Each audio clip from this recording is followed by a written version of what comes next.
السلام علیکم۔ آج منگل ہے، مارچ کی 10 تاریخ۔ میں ہوں خالد حمید، خبروں کے ایک بلیٹن کے ساتھ۔ امریکی اخبار دا نیو یارک ٹائمز نے ایران کی جانب سے عرب ممالک پر کیے گئے ڈرون اور میزائل حملوں کی تفصیلات جاری کی ہیں۔ رپورٹ کے مطابق حالیہ جنگ کے آغاز سے اب تک ایران تقریباً 2000 ڈرونز اور 500 میزائل مختلف اہداف کی طرف داغ چکا ہے۔ اخبار کے مطابق یہ تاثر درست نہیں کہ ایران کے میزائل کم ہو گئے ہیں، کیونکہ حملوں کی شدت میں کسی قسم کی کمی دیکھنے میں نہیں آئی، جبکہ ایران پر اسرائیلی حملوں کی مکمل تفصیلات سامنے نہیں آ سکیں۔ دوسری جانب ایران کی فوجی تنظیم اسلامک ریولوشنری گارڈ کور نے دعویٰ کیا ہے کہ اس نے تل ابیب کی جانب 10 خیبر شکن میزائل داغے ہیں۔ تنظیم کا کہنا ہے کہ مقبوضہ فلسطین میں اب سائرن مسلسل بجتے رہیں گے اور امریکی بحریہ کو بھی خیبر شکن میزائل سے نشانہ بنایا گیا ہے۔ عرب میڈیا کے مطابق امریکہ اور اسرائیل کی جانب سے ایران پر حملے جاری ہیں اور اب تک ان حملوں میں 1300 سے زائد افراد جاں بحق ہو چکے ہیں۔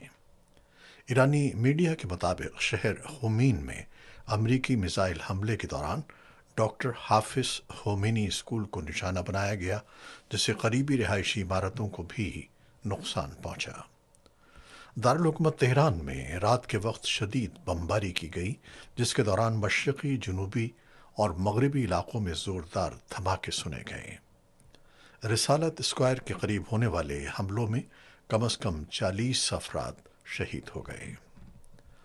امریکی فوجی ادارے یونائیٹڈ اسٹیٹس سینٹرل کمانڈ کا کہنا ہے کہ امریکی فوج ایرانی میزائل لانچرز کی تلاش جاری رکھے گی اور جہاں بھی یہ ملیں گے انہیں تباہ کر دیا جائے گا۔ اس کے جواب میں ایرانی پاسداران انقلاب نے اعلان کیا ہے کہ جوابی کارروائیوں کی 33ویں بازی شروع کی جائے گی، جس میں 1 ٹن یا اس سے زیادہ وزن کے بھاری میزائل استعمال کیے جائیں گے۔ ایران نے امریکی دعوے کو بھی مسترد کیا ہے کہ اس کا میزائل پروگرام تباہ ہو چکا ہے۔ امریکہ کے صدر ڈونلڈ ٹرمپ نے خبردار کیا ہے کہ اگر ایران نے اسٹریٹ آف ہورمز میں آئل ٹینکروں کی نقل و حرکت روکی تو امریکہ اس سے 20 گنا زیادہ سخت رد عمل دے گا۔ تاہم انہوں نے یہ بھی کہا کہ ممکن ہے کہ جنگ جلد ختم ہو جائے اور حالات کے مطابق ایران کے ساتھ مذاکرات بھی ہو سکتے ہیں۔ ایران مشرق وسطیٰ کے مختلف ممالک، جن میں بحرین، کویت، یونائیٹڈ عرب ایمریٹس اور سعودی عربیہ شامل ہیں، میں امریکی اور اسرائیلی مفادات پر جوابی حملے جاری رکھے ہوئے ہیں۔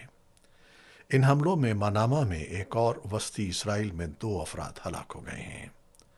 لبنان میں بھی کشیدگی برقرار ہے، جہاں حزب اللہ اور اسرائیل کے درمیان فائرنگ کا تبادلہ جاری ہے۔ لبنان میں اسرائیلی حملوں کے نتیجے میں ہلاکتوں کی تعداد 486 سے تجاوز کر چکی ہے۔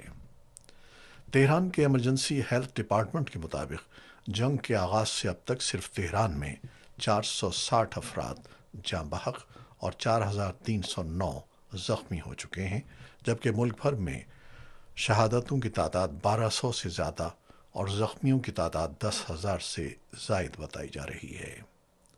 حملوں کے دوران دارالحکومت میں 18 ایمبولینسز اور 18 ایمرجنسی مراکز کو بھی نقصان پہنچا ہے۔ امریکی نشریاتی ادارے فاکس نیوز کو دیے گئے ایک انٹرویو میں ٹرمپ نے کہا کہ اگر ایران مذاکرات چاہتا ہے تو امریکہ بات چیت کے لیے تیار ہو سکتا ہے، تاہم یہ سب شرائط پر منحصر ہوگا۔ دوسری جانب ایرانی حکام کا کہنا ہے کہ جب تک ضرورت پڑی وہ جوابی حملے جاری رکھیں گے اور فوری جنگ بندی کا کوئی امکان نہیں ہے۔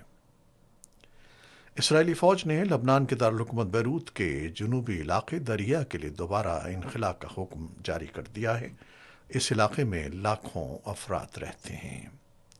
میڈیا پر جاری ویڈیوز میں دکھایا گیا ہے کہ جنوبی لبنان کے ضلع طائر ڈسٹرکٹ کے علاقے عباسیہ میں ایک عمارت اسرائیلی فضائی حملے کا نشانہ بنی، جس کے نتیجے میں زوردار دھماکہ ہوا اور دھوئیں کے بادل اٹھتے نظر آئے۔ قطر کی وزارت خارجہ کے ترجمان ماجد الانصاری نے کہا ہے کہ کشیدگی کے آغاز کے بعد قطر اور ایران کے درمیان صرف ایک براہ راست رابطہ ہوا جو قطری وزیر اعظم اور ایرانی وزیر خارجہ کے درمیان تھا۔ انہوں نے کہا کہ دونوں ممالک کے درمیان رابطے کے ذرائع اب بھی کھلے ہیں اور قطر کشیدگی کم کرنے کی کوششوں پر توجہ دے رہا ہے۔ ان کے مطابق تنازعات کا حل مذاکرات کے ذریعے ممکن ہے۔ انہوں نے یہ بھی کہا کہ ایرانی صدر مسعود پزشکیان کی معذرت سے امید پیدا ہوئی تھی، تاہم اس کے بعد متحدہ عرب امارات، بحرین اور قطر پر مزید حملے ہوئے۔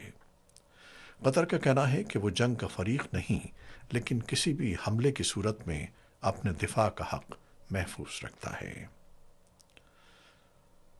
متحدہ عرب امارات کے حکام کے مطابق ابوظبی کے رویس صنعتی کمپلیکس میں ایک ڈرون حملے کے باعث آگ لگ گئی۔ حکام نے بتایا کہ واقعے میں کسی کے زخمی ہونے کی اطلاع نہیں ملی۔ ترکی کے وزیر خارجہ حاقان فیدان نے ایرانی وزیر خارجہ عباس عراقچی سے فون پر بات کرتے ہوئے ترکی کی فضائی حدود کی خلاف ورزی کو ناقابل قبول قرار دیا۔ ترکی نے خبردار کیا کہ اگر ایسی خلاف ورزیاں دوبارہ ہوئیں تو ضروری اقدامات کیے جائیں گے۔ اس سے ایک روز قبل ترکیہ کی وزارت دفاع نے کہا تھا کہ نیٹو کے فضائی دفاعی نظام نے ایک بیلسٹک میزائل کو روکا تھا۔ ایران نے اس میزائل کے اپنے ملک سے داغے جانے کی تردید کی ہے۔ شامی میڈیا کے مطابق اسرائیلی فضائی دفاع نے جنوبی شام کے گاؤں جلین اور صوبے قونیطرا گورنیٹ کے اطراف میں ایرانی ڈرون اور میزائلوں کو مار گرایا ہے۔ اس طرح درہ گورنریٹ کے علاقوں میں بھی کئی ڈرون تباہ کیے گئے ہیں۔ بحرین کی فوج بحرین ڈیفنس فورس کے مطابق اس نے امریکی اڈوں کی میزبانی کرنے والے ممالک پر ایران کے حملوں کے بعد سے 105 میزائل اور 176 ڈرونز تباہ کیے ہیں۔ ایران کے مختلف شہروں بشمول تبریز، اصفہان اور اہواز میں دھماکوں کی اطلاعات موصول ہوئی ہیں، جبکہ ہلاکتوں کی درست تعداد ابھی واضح نہیں ہے۔ اسرائیلی حملوں کے باعث لبنان میں بے گھر ہونے والوں کی تعداد میں تیزی سے اضافہ ہو رہا ہے۔ اقوام متحدہ کے ادارے UNHCR کے مطابق صرف 24 گھنٹوں کے دوران 1 لاکھ سے زیادہ افراد اپنے گھروں سے بے دخل ہو گئے ہیں۔ مشرق وسطیٰ میں جنگ کی صورتحال کے باعث بڑے تیل پیدا کرنے والے ممالک نے پیداوار کم کر دی ہے۔ یہ صورتحال اس وقت پیدا ہوئی جب ایران نے اسٹریٹ آف ہرمز میں امریکی اور اسرائیلی مفادات کے لیے تیل لے جانے والے جہازوں کی آمد و رفت روک دی۔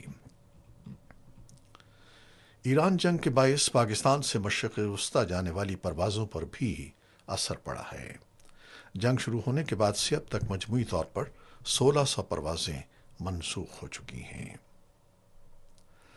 رمضان کے آخری عشرے کے آغاز کے ساتھ ہی مسجد الحرام اور مسجد النبی میں اعتکاف شروع ہو گیا ہے۔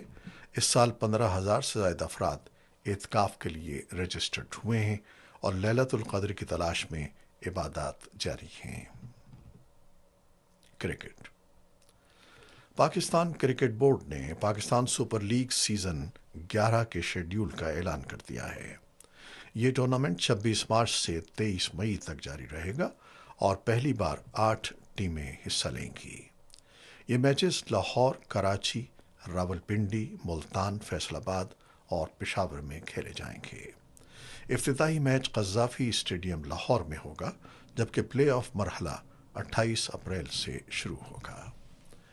یہ تھیں وہ خبریں جو یوٹیوب چینل پر ہم نے آپ کے لیے پیش کی ہیں۔ آپ ہمارے چینل کو دیکھتے ہیں، شیئر کرتے ہیں اور اپنے کمنٹس میں اپنی محبتوں کا اظہار کرتے ہیں، جس کے لیے ہم آپ کے بہت مشکور ہیں۔ اپنی ان کاوشوں کو جاری رکھیے گا۔ خالد حمید کو اب اجازت دیجیے گا۔ اللہ حافظ۔